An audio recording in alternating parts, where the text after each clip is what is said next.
Vamos abrir em 1 Pedro, capítulo de número 3. Do mesmo modo, mulheres, sujeitem-se a seus maridos, a fim de que, se alguns deles não obedecem à palavra, sejam ganhos sem palavras pelo procedimento da sua mulher, observando a conduta honesta e respeitosa de vocês. A beleza de vocês não deve estar nos enfeites exteriores, como cabelos trançados e joias de ouro ou roupas finas. Pelo contrário, esteja no seu interior, que não perece. Beleza demonstrada num espírito dócil e tranquilo, o que é de grande valor para Deus. Pois era assim que também costumavam adornar-se as santas mulheres do passado, que colocavam a sua esperança em Deus. Elas se sujeitavam a seus maridos, como Sara, que obedecia a Abraão e lhe chamava Senhor. Dela vocês serão filhas, se praticarem o bem e não derem lugar ao medo. Do mesmo modo, vocês, maridos, sejam sábios no convívio com suas mulheres e tratem-nas com honra, como parte mais frágil e co-herdeiras do dom da graça da vida, de forma que não sejam interrompidas as suas orações. Quanto ao mais, tenham todos o mesmo modo de pensar, sejam compassivos, amem-se fraternalmente, sejam misericordiosos e humildes. Não retribuam mal com mal, nem insulto com insulto, pelo contrário, bendigam, pois para isso vocês foram chamados, para receberem bênção por herança. Pois quem quiser amar a vida e ver dias felizes, guarde a sua língua do mal e os seus lábios da falsidade. Afaste-se do mal e faça o bem, busque a paz com perseverança. Porque os olhos do Senhor estão sobre os justos, e os seus ouvidos estão atentos à sua oração, mas o rosto do Senhor volta-se contra os que praticam o mal. Quem há de maltratá-los se vocês forem zelosos no praticar o bem? Todavia, mesmo que venham a sofrer porque praticam a justiça, vocês serão felizes. Não temam aquilo que eles temem, não fiquem amedrontados. Antes, santifiquem Cristo como Senhor no coração. Estejam sempre preparados para responder a qualquer que lhes pedir a razão da esperança que há em vocês.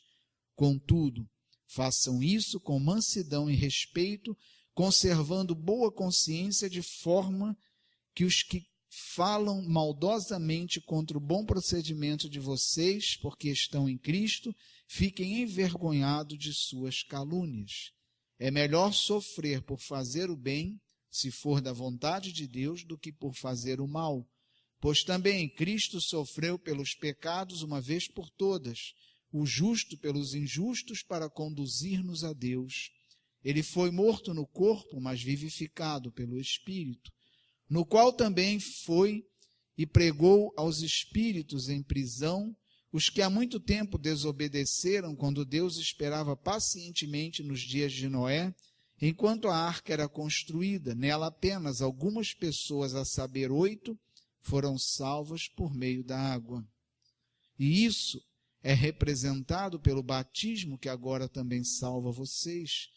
Não a remoção da sujeira do corpo, mas o compromisso de uma boa consciência diante de Deus por meio da ressurreição de Jesus Cristo, que subiu ao céu, está à direita de Deus, e a ele estão sujeitos anjos, autoridades e poderes. Amado Deus, que essa palavra possa agir poderosamente em nossos corações e no coração daqueles, Senhor, que estarão ouvindo essa mensagem através do YouTube, que o Senhor esteja abençoando. Usa a minha vida segundo a tua vontade, em nome de Jesus. Amém. Esse texto ele já começa de uma palavra que os homens gostariam de imprimir, colocar num quadro na sala, e as mulheres gostariam de arrancar essa página da Bíblia. Mas para entender isso, eu não vou pregar exatamente sobre isso, mas para a gente entender isso, a gente precisa ir lá na carta de Paulo aos Efésios, que eu não vou ler aqui, capítulo 5, de 22 a 29, que Paulo diz assim: mulheres, sujeitem-se aos seus maridos, mas depois ele diz: maridos, amem as suas mulheres como Cristo amou a igreja. Então, a gente precisa entender que quando Paulo diz sujeite a sua mulher, e agora Pedro também vem confirmando essa palavra, ele não está falando de uma sujeição conforme o mundo, né? Uma autoridade tirana, como se a mulher passasse a ser escrava do homem, mandasse, ela tem que obedecer. Não é esse tipo de sujeição e autoridade que a Bíblia está falando. Quando Paulo diz sujeite-se à sua esposa, mas ele diz homens amem as suas mulheres como Jesus amou a igreja, Jesus deu a vida pela igreja. O que ele fez? Ele serviu e deu a sua vida pela igreja. Então, amados irmãos, a gente entende que aqui é uma questão de papel na família. O homem, ele é chamado a servir a sua família como líder e responsável pela família.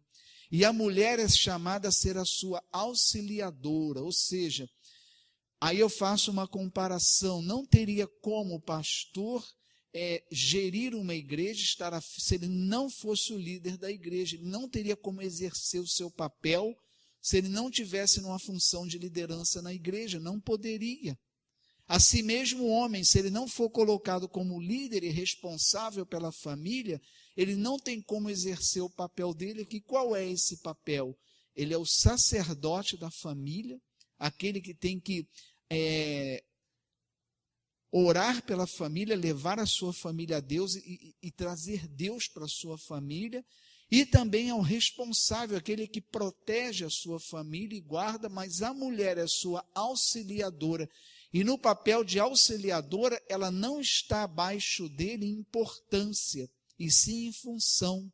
E como auxiliadora, ela tem todo o direito de participar da gestão do marido, mesmo ele sendo líder da família. Então, é algo bem diferente. Aí a gente entende o papel da mulher diante de um homem que dá a sua vida, ama a sua esposa e sua família e dá a vida por ela. Dá a vida em que sentido? Eu não vivo mais para mim, mas eu vivo para abençoar minha esposa e minha família. Aí a gente entende a submissão que Paulo está falando aqui, uma questão de papel. A mulher auxiliadora está ao lado do homem no papel que ele tem que exercer como líder e sacerdote da sua família. Não uma liderança tirana sobre a mulher, sou eu que mando e você obedece. Não é esse tipo de liderança que Paulo está falando e muito menos Pedro está falando aqui. É dentro dos papéis estabelecidos por Deus para cada um dentro da família. Qualquer mulher, né, que é um marido que ame a ela e a sua família como Cristo amou a igreja. Aí a submissão não é nada difícil, nada dolorido, pelo contrário. Vai se sentir protegida, amada e cuidada, assim como seus filhos também. É bem diferente. O homem que não ama a sua esposa como Cristo amou a igreja não está apto para exercer esse papel de líder e sacerdote da sua família. Não tem como. Quanto mais a gente quer, é igual na igreja, né? Uma coisa que eu aprendi logo no começo da minha caminhada que o pastor Duarte ensinou. Na igreja, a gente cresce igual a rabo de cavalo, né? Quanto mais a gente cresce, mais a gente tem que servir, né? E não tenha dúvida, né? Se uma pessoa vem no culto, senta no banco e vai embora, ela vai servir muito menos do que aquele que está em lideranças. À medida que você cresce na igreja, você cada vez mais tem que servir mais e mais. Quanto mais você cresce, mais você precisa servir. É assim que a gente cresce na igreja. E esse papel que o homem exerce de líder vai exigir dele a doação da sua vida pela sua família. Então, é algo bem diferente do entendimento que se tem aqui fora, né? Não, eu mando e você obedece. Não é isso. É algo muito diferente. É uma questão de papéis e não de importância. A mulher, como auxiliadora, ela participa da liderança do marido. E no versículo 2 fala algo interessante, né? Ele diz assim, diz aqui, ó, do mesmo modo as mulheres sujeitam aos seus maridos, a fim de que alguns deles... Aí ele diz assim, olha, do mesmo modo mulheres sujeitam aos seus maridos, a fim de que alguns deles que não obedecem à palavra sejam ganhos sem palavras pelo procedimento da mulher. Olha que importante isso, né? E ele diz lá no 2, observando a conduta honesta e respeitosa de vocês. É porque ele fala em maridos, né? É uma realidade. Outro dia eu e Mirna estava conversando isso. A gente olha para a igreja hoje, ela é muito mais de mulheres que de homens. É muito mais difícil hoje, né, converter o homem do que a mulher. Vocês repararam isso? A igreja aqui é 90%, a maioria é mulheres. O homem é mais difícil. E você vê o seguinte, o que Pedro está dizendo aqui? Olha, se a mulher for sábia, né, no seu procedimento, exercendo o seu papel com sabedoria, ela pode ganhar o homem para Deus. Então, o papel da mulher não é bater de frente, mas é ganhar ele pelo exemplo de vida. É isso que Pedro está dizendo aqui, olha, ganhar pela conduta honesta e respeitosa de vocês. Porque muitas vezes você vai ser o único evangelho que o seu esposo lê, ou vice-versa. Tem casos de marido que vem à igreja e a esposa não é cristã. Você pode ser o único evangelho que ela lê, se ela vê na sua conduta, porque, amados irmãos, ninguém conhece melhor a gente do que quem vive intimamente conosco. E quando na intimidade você percebe uma mudança, você vai se render a isso, vai falar, não, eu quero ser assim como ele é, porque ele mudou e eu quero mudar também. Então Pedro está dizendo isso, olha, ganhem pelo seu procedimento e a sua atitude. Versículo 3, 4 e 5, ele vem falando da mulher cuidar, né, da beleza interior, né? Não que a mulher seja desleixada, né, com a sua aparência de maneira nenhuma, né? Se a gente for levar o pé da letra isso, acho que os salões de beleza fecham, né? Os cabeleireiros aqui, coitada da Cris, né? Se a gente for levar isso ao pé da letra. Não é isso que ele está dizendo. A mulher deve ser vaidosa, cuidar, mas ele diz, não descuide da beleza interior, porque essa sim é importante. E, amados irmãos, quantas pessoas, né, vão casar e escolhem, né, a sua esposa, o seu marido, olhando pela beleza exterior. E levam um abacaxi tamanho família para casa, né? Vai toda satisfeita com a beleza, né? Ai, casei com uma pessoa tão bonita e desfila com ela, mostrando para todo mundo, e depois vai amargar, dentro de casa. Amargar um casamento difícil, porque não olhou para o interior da pessoa. E namoro, irmãos, é para conhecer o interior das pessoas. E às vezes tem pessoas que talvez não tenham uma aparência tão bonita, mas por dentro são pessoas lindas, maravilhosas, e que você vai construir uma vida belíssima com aquela pessoa. E a gente precisa, gente, hoje o mundo, né, o mundo ele hoje dita, né, qual o modelo de mulher, e as pessoas têm se escravizado com isso. Gente, muitas pessoas já experimentaram isso. Há sentimentos que nascem de uma amizade e a pessoa que você ama é a mais bonita do mundo para você. Você não consegue achar a pessoa que você ama feia, porque você ama. E as pessoas vão na contramão disso, querem começar do exterior para o interior. Mas a gente tem que olhar para o interior das pessoas. A gente tem que ter esse cuidado, porque o que vai fazer a diferença na vida de casado é o interior, não é o exterior. Tem muita gente sarada aí que está caminhando para o inferno, muito bonito, saradão, todo mundo aplaudindo, olha que coisa linda, e está caminhando para o inferno. E se você pegar, está pegando um abacaxi para a sua vida daquele tamanho, e as pessoas não têm acordado para isso. Porque o mundo está ditando que a mulher bonita, ela tem que ter tais medidas, tem que ter isso. Gente, isso aí desculpe o termo, é esterco que estão jogando na cabeça das pessoas. Tem mulheres se matando em sala de cirurgia, tem mulheres que não têm nem amor próprio, porque não estão correspondendo àquilo que o mundo está ditando que é ser uma mulher bonita, que às vezes vai contra o biotipo da própria pessoa. Vai contra o biotipo, amados irmãos. Quando a gente fala de um relacionamento, você tem que ser amado principalmente pelo que você é e não pelo que você tem. E se você constrói um relacionamento em cima daquilo que você oferece de beleza exterior, isso é muito fútil, é muito vazio, não vai levar a nada. O que vai sustentar é aquilo que é construído de dentro para fora, é isso que vai valer. E as pessoas têm se enganado muito com isso. Porque o mundo está dizendo, né, que se você for casar, bonita é essa, então você tem as medidas, o padrão de beleza, e a gente vê pessoas escravizadas com isso. Às vezes até mulheres cristãs com amor próprio, né? Completamente comprometido, uma baixa estima tremenda, porque não se aceita, porque se acha que está fora do padrão do mundo.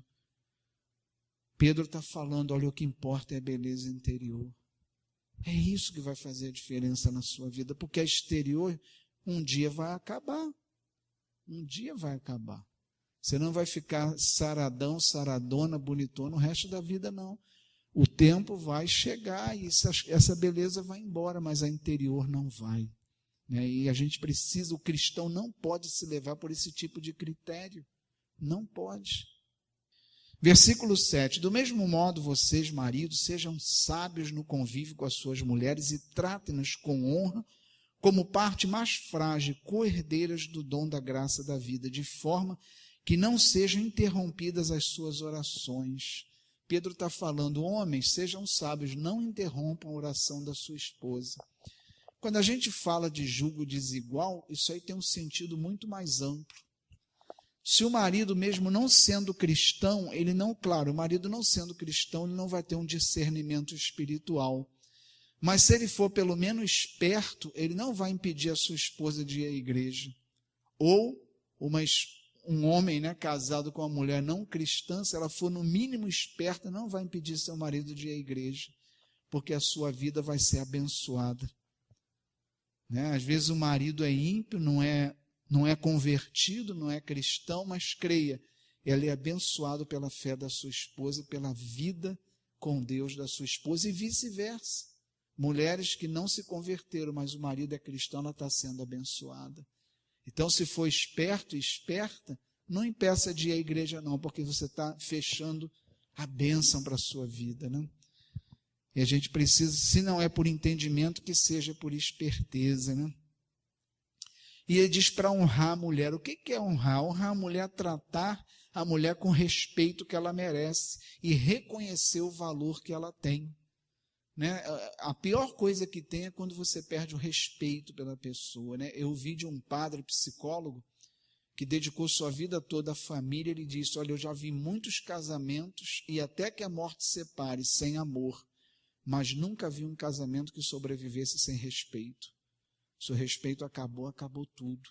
Então a gente tem que honrar e respeitar o nosso cônjuge. Porque se o respeito acabar, dificilmente o relacionamento sobrevive. Versículo 8. Quanto ao mais, tenham todos o mesmo modo de pensar, sejam compassivos, amem-se fraternalmente e sejam misericordiosos. Parece loucura o que Pedro está dizendo. Como nós vamos ter o mesmo modo de pensar? Ninguém pensa igual ao outro. Mas o que Pedro está falando aqui é de acordo. Ou seja, eu não penso igual a minha esposa Mirna, mas naquilo que a gente não pensa igual, a gente tem que estabelecer um procedimento comum para que aquilo não se transforme em uma briga, em motivo de discórdia constante na nossa vida.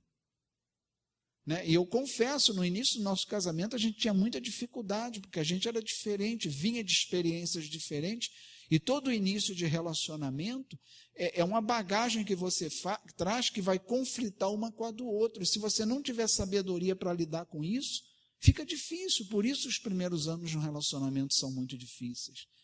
Mas Deus foi nos dando sabedoria, a gente foi se submetendo a Deus, e hoje a gente tem esse entendimento que nós temos as nossas divergências, mas apesar dela a gente tem que achar um caminho comum para a gente caminhar. E é o que Pedro está dizendo aqui. Perceba que ele diz logo depois como fazer isso.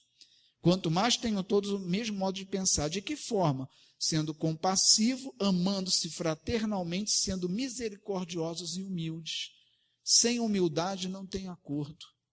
Não há nada pior para prejudicar um acordo do que a arrogância, do que o orgulho. O orgulhoso, ele se acha sempre o certo. O orgulhoso não pode ser questionado. O arrogante, ele é o dono da verdade. Pessoas assim não tem como andar em acordo. Não tem como andar em acordo. Porque só eles estão certos. Então, Pedro diz, olha, tenham o mesmo modo de pensar, ou seja, andem em acordo, mas para isso precisa-se o quê? Ser compassivo, amar fraternalmente, ser misericordioso. A pessoa misericordiosa é aquela que aceita o erro do outro sabendo que nós erramos também. Sem humildade fica difícil perdoar, por quê? Porque se a gente não reconhecer quem nós somos de verdade, a gente não vai aceitar o erro de ninguém. Porque no momento que eu não aceito que eu sou um pecador falível, eu vou me sentir na posição de não aceitar o erro do outro. Mas quando eu reconheço que eu sou um pecador e eu sou imperfeito, aí é fácil aceitar o erro dos outros, que eu falo, não, ele está errado, mas eu também erro. Ele é imperfeito, mas eu também sou. Mas se você não tiver a consciência de quem você é, você não consegue aceitar o erro do outro. Por isso Pedro inclui aqui, sendo humildes, misericordiosos e humildes, né? E ele diz, não retribuam mal com mal, nem insulto com insulto. Pelo contrário, bendigam, pois para isso vocês foram chamados, para receberem bênção por herança. Isso, né? Bate lá com o que Jesus falou em Mateus 38, 39, né? Se alguém bater numa face, dê a outra face. Já falei isso aqui, Jesus não está dizendo para quando alguém te dá um tapa, você chamar, não, volta aqui, não vai embora não, que tem que bater do outro lado, a palavra está mandando. O que Jesus está falando aqui, na verdade, é para a gente abrir mão do revide, do toma lá da cá. A gente vive no mundo do toma lá da cá, e vamos reconhecer a nossa natureza humana, ela clama pelo toma lá da cá.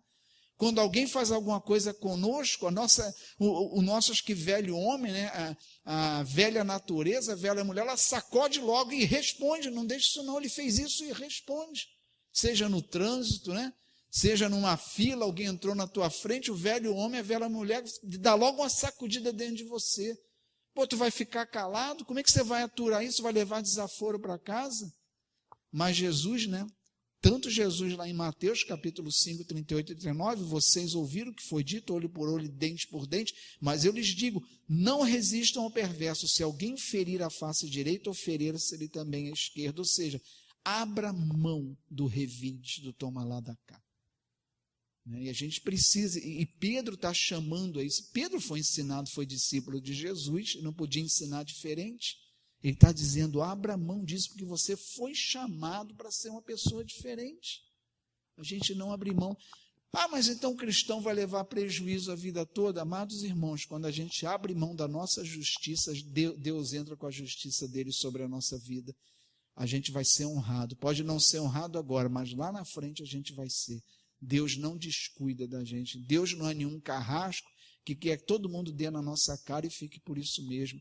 Jesus não disse, olha, quando der uma face, oferece outra, porque ele gosta de ver a gente apanhando. Não é isso. Porque não somos nós que temos que fazer a justiça. O único que pode fazer a justiça é Deus. E quando a gente abre mão da nossa justiça, a gente está abrindo caminho para Deus fazer a dele. Eu tenho um testemunho desse na minha vida, já falei aqui do testemunho. E eu tenho certeza que cada um já teve o seu, né? Quando abriu mão da sua justiça e deixou, Deus honrou lá na frente. Deus não nos deixa desamparados, né? Versículo 12, porque os olhos do Senhor estão sobre os justos, e seus ouvidos estão atentos à oração, mas o rosto do Senhor volta-se contra os que praticarem o mal. Muitas pessoas veem a eficácia da oração na fé. Não, se você orar com fé, é batata. Mas a palavra está cheia de passagens dizendo que a condição da nossa oração ser ouvida é a nossa fidelidade a Deus, é nosso caminho reto, é nossa vida de cristão autêntico. Não é diferente aqui, ele está dizendo, porque os olhos do Senhor estão sobre os justos, e seus ouvidos estão atentos à oração dos justos, né? Daqueles que são justos, mas o rosto do Senhor volta-se contra os que praticam mal. Deus, ele ouve a oração daquele que anda com ele, daquele que é fiel e justo, que pratica o bem. Então é a condição, porque o mundo todo ora, não é só cristão que ora não. Aquele que não anda com Deus, na hora que o bicho pega, ajoelha lá e vai orar. E às vezes duvida, orei, não adiantei nada. Aconteceu na minha empresa de um rapaz que ele saía com tudo, se ele visse uma saia, acabou, para ele era um alvo. Não podia ver mulher. E ele saía cantava tudo quanto é mulher, não dispensava ninguém, mas cantava dentro do trabalho, onde ele estivesse. A vida dele era isso, parece que ele só tinha isso na cabeça. E por conta de uma conduta assim, financiou vários abortos. até o dia, né, que teve um filho com uma menina, ele ficou doido com essa criança, amava a criança, e levaram para a praia num domingo, e essa criança pegou desidratação, foi muito grave, ela morreu. E ele falou assim para mim: Deus não existe, porque eu orei tanto, se ele existisse teria me ouvido. E eu pensei comigo, quantas vezes, né, quantos que você já financiou a morte e agora você quer que Deus te ouça para que esse não morra? Não estou dizendo que Deus se vingou dele, mas eu estou dizendo que aquele que não tem a mão de Deus sobre a sua vida está sujeito a tudo. Não adianta você ajoelhar e orar se você não anda com Deus, se você não reconhece os caminhos do Senhor e não obedece a Ele. É o que Pedro está dizendo aqui, e são várias passagens do Antigo Testamento falando isso. O olhar Deus está atento aos justos, aquele que tem uma vida reta. Porque o ímpio, ele não está nem aí para Deus, ele desobedece a Deus literalmente, vive uma vida contrária, mas na hora que o bicho pega, ajoelha e quer que Deus atenda. Mas o ouvido de Deus está atento aos justos. Deus pode até na sua misericórdia abençoar, mas ele não tem, na palavra, Deus não firma compromisso para fazer isso, pelo contrário. Toda a revelação de Deus, que é a palavra de Deus, revelação específica, ela sempre aponta para os ouvidos de Deus atento à oração do seu povo e do justo. Não quer dizer que ele não possa ouvir e abençoar, mas a palavra de Deus, ele não firma esse compromisso na palavra, não tem, pelo contrário. Todavia, mesmo que venham a sofrer por praticar injustiça, vocês serão felizes. Não temam aquilo que eles temem. Aqui ele fala, olha, mesmo que vocês venham a sofrer por causa da justiça, vocês serão felizes. Parece um contrassenso sofrer e ser feliz. Como eu posso estar sofrendo e ser feliz? Porque são coisas bem diferentes. O cristão, ele fica triste, eu falei isso há poucos dias aqui, o cristão pode estar triste, pode estar sofrendo, mas ele nunca vai ser infeliz. Aquele que anda aos pés do Senhor, que caminha com Deus, nunca vai ser uma pessoa infeliz. Pode ter o seu momento de tristeza, de sofrimento, mas infeliz não. Nunca. Porque aquele que encontrou a Deus, ele encontrou a sua paz. Aquele que encontrou a Deus, encontrou a sua salvação. Ele tem o seu vazio preenchido, aquele vazio do tamanho de Deus, que só Deus pode preencher. E não há nada que possa abalar isso. Por isso, a palavra fala da paz que excede todo o entendimento. A gente está triste, está sofrendo, mas infeliz não estamos. Você não vê cristão infeliz, você pode ver triste, pode ver um momento de sofrimento, de tristeza. Infeliz você não vai ver. Versículo 15. Antes sacrifiquem Cristo como Senhor no coração, estejam sempre preparados para responder a qualquer que lhes pedir a razão da esperança que há em vocês. Contudo, façam isso com mansidão e respeito, conservando boa consciência, de forma que os que falam maldosamente contra o bom procedimento de vocês, porque estão em Cristo, fiquem envergonhados das suas calúnias. Duas coisas aqui, né, que esses versículos estão falando. Primeiro, ele diz para a gente estar pronto a responder, né, a razão da nossa fé, da nossa esperança, mas fazer isso com o quê? Olha o que ele está dizendo aqui. Preparados para responder a qualquer que lhes pedir a razão da esperança que há em vocês. Contudo, façam isso com mansidão e respeito. Falar de Jesus, irmãos, a gente tem que falar com mansidão, falar com respeito. Eu lembro que existia, né, a igreja evangélica, né, quando eu conheci, né, tive contato com a igreja, hoje já é diferente, mas quando eu tive contato com a igreja evangélica, eu era católico, a maneira de evangelizar era ameaçar. Você tá, não que não fosse verdade, né? Aquele que está fora de Cristo está morto, vai morrer, mas as pessoas vinham falando disso, ao invés de falar do amor de Cristo, ao invés de falar da nova, né, acho que natureza, falavam da perdição e da morte que a pessoa estava. E Jesus não fazia isso com o pecador, nunca fez. Jesus, ele se apresentava como a salvação, a vida, ele enchia os corações das pessoas através da sua palavra. E nós somos chamados, né, com mansidão, como a palavra está dizendo, a gente falar do amor de Deus. Jesus nunca foi agressivo com o pecador, pelo contrário. Ele entrou para comer na casa de pecadores, dizer que você vai comer com o pecador. Ele foi: eu vim para os doentes. Reconhecer o pecador como um doente, né, que precisa da cura que nós somos chamados a levar. Então, nenhum médico vai pegar um paciente e vai agredir ele para tirar a doença, mas não, vai levar o bálsamo, vai levar aquilo que pode salvá-lo. E a gente tem que ter sabedoria para fazer isso. Hoje, graças a Deus, né, não é mais assim, né? Hoje a igreja prega o amor de Deus e prega a salvação, porque do pecado o homem já tem consciência que está, né? E a própria palavra, ela denuncia o pecado, né? A gente tem que, porque não é o nosso convencimento, não só as nossas palavras que vão converter pessoas. O que converte é a palavra de Deus. Se você for evangelizar e só falar um dia inteiro, você não vai conseguir nada, porque você precisa pegar a palavra, ler, mostrar a palavra de Deus, porque é ela que age, o Espírito age através dessa palavra. E para isso você não precisa ser agressivo, né? Pelo contrário. E ele diz outra coisa, que o nosso procedimento seja a maior declaração, né? Se as pessoas falam algo contra nós, que o nosso procedimento venha envergonhar essas pessoas. Não existe evangelismo onde não há uma vida com Deus verdadeira. Como eu falei em um culto de domingo de manhã, a nossa vida cristã tem que incomodar as pessoas. A nossa vida cristã tem que confrontar as pessoas. Se nós, como cristãos, não estamos incomodando ninguém, a gente precisa ter cuidado com isso.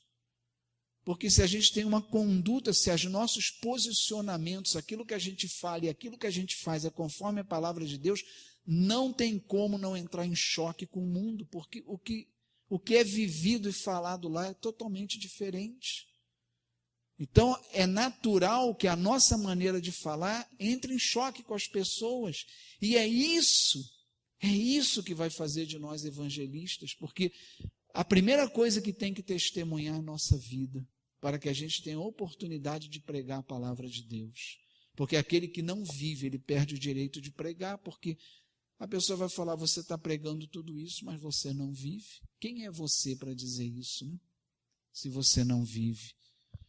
Por isso nós somos santificados primeiro como igreja, para depois nós recebemos a missão do ID, né?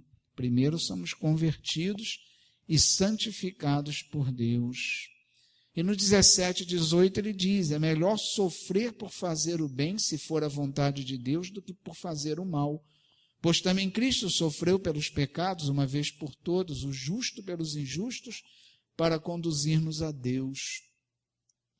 Amados irmãos, Paulo nos ensina isso também, né, o que Pedro está dizendo. Ele diz: olha, todo sofrimento por causa de Deus tem consequência eterna, né? Vai contribuir para a coroa da glória. Paulo não fala exatamente como, mas ele garante que vai. Todos os sofrimentos que passamos aqui na terra, não sofrer por sofrer, porque sofrer todo mundo sofre. Mas aqui Pedro está fazendo uma distinção: é melhor sofrer por fazer o bem, se for da vontade de Deus, não bem simplesmente, mas um bem conforme a vontade de Deus, do que sofrer porque fez o mal. Nem todo sofrimento vai ter consequências eternas, nem todo sofrimento vai contribuir para a glória eterna que vamos receber. Só aquele sofrimento que vem por causa da nossa vida com Deus, por causa do nosso testemunho diante de Deus. Porque há pessoas que sofrem em consequência de coisas erradas que fazem. Não é desse o sofrimento que está falando, mas sofrer pelos nossos posicionamentos por fazer o bem e fazer a vontade de Deus. Esse sofrimento tem uma repercussão eterna para nós. Os sofrimentos que passamos, e todos eles têm um propósito diante de Deus, porque Deus é tão misericordioso que Ele faz com que os sofrimentos nos abençoem a partir do momento que Ele estabelece um propósito para aquele sofrimento na nossa vida. E esse sofrimento se transforma em bênção terrena, quando nós somos transformados pelos nossos sofrimentos, e bênçãos também eternas, como Paulo disse, né? Contribuem para a nossa coroa da glória de alguma forma.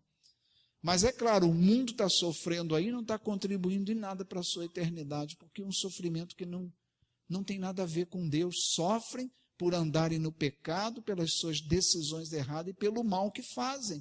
Então é sofrimento por sofrimento, não está gerando nada em suas vidas a não ser dor. Essa é a distinção. Por isso, o cristão, quando sofre, é diferente daquele que não tem a Deus. Tem que ser, porque o nosso sofrimento, a gente vai sempre perceber de alguma forma que está gerando vida dentro de nós. Nos sofrimentos nós crescemos, nos fortalecemos espiritualmente e percebemos isso claramente. Mas como se isso não bastasse, Paulo ainda diz que contribui para a coroa da glória na nossa vida eterna, de alguma forma. E Pedro termina esse texto, falando do batismo, a ressurreição de Cristo. E a gente sempre lembra, que o batismo, Paulo assemelha também, assim como Pedro está falando aqui, Paulo também assemelha o batismo, a morte e ressurreição de Cristo, dizendo, pois quem morre, morre com Cristo, e quem ressuscita, ressuscita para Cristo. Então, aquele movimento do batismo que a gente faz, a gente mergulhar na água, é o sentido de que o velho homem está sendo sepultado.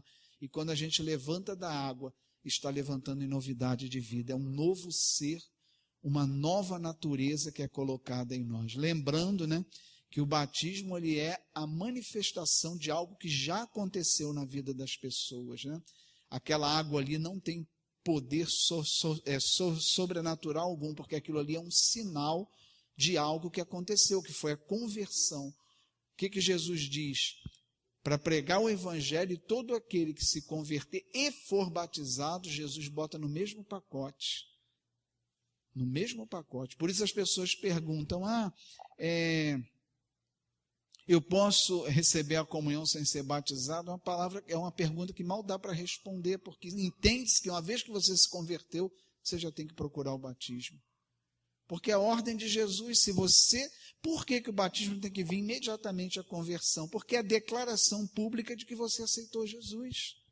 O que Jesus diz? Aqueles que aceitarem, que se converterem, têm que declarar isso publicamente. O batismo é a declaração pública da nossa conversão. Você declarar para a igreja, olha, a partir de hoje, o Senhor da minha vida é Cristo. E eu me submeto a Ele. Por isso o batismo vem imediatamente à conversão. Eu não consigo entender a pessoa ficar 2, 3 anos na igreja, eu não estou preparada para batizar. Então, a pergunta é, você é convertido ou não é? Porque se é convertido, você já deveria ter sido batizado.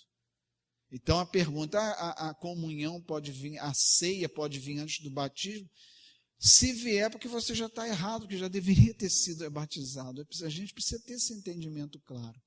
E Pedro vem falando isso, O sentido do batismo é declarar publicamente que a sua velha natureza foi sepultada, então você é mergulhado e você sobe, Você sobe a nova natureza, sai das águas, um novo homem, uma nova mulher, uma nova criatura. Esse é o sentido. Amém? Vamos orar então. Amado Deus e Senhor, que bom estarmos aqui na Tua presença nessa noite, te glorificarmos, porque Tu és digno de receber toda a glória. Nós te agradecemos pela oportunidade de Te louvar, te agradecemos pela palavra que falou aos nossos corações e que nos edifica, nos alimenta, nos sustenta e nos ajuda a crescer.